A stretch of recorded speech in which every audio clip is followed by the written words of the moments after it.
good morning गाइसमोन दुब्लियाव बेरायफैदोंमोन नै माइ गायनाय आद्रा दंमोन नालाय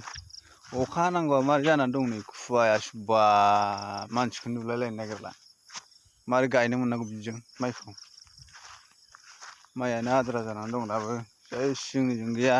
जाम्फै दै गैयाना 100आव 50% गायदों 50%खौनो गायनो मोनाखै नै सोरगिदिं खुवाजोब मानसिखौनो नुलायलायनो नागिरला बिदिजों बिराद रसा नांगोनलै मानसिफ्रा बिराद सोलायबायना बोथोरा देनजार जाबाय नै ओरै रानखाव सिखाव दंजोबो ओमफ्राय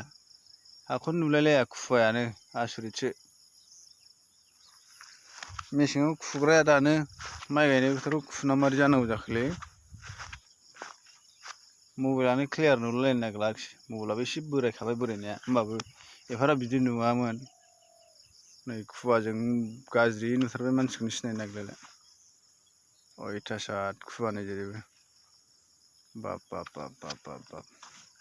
दा टाइमा खयथा जाखो 5:24 जाबाय लोगोफोर 5:24 सिमाव नै खुवाया माबायदि आंनि उनजों नायदो नै सेस खुवाजोब्बाय गासिबो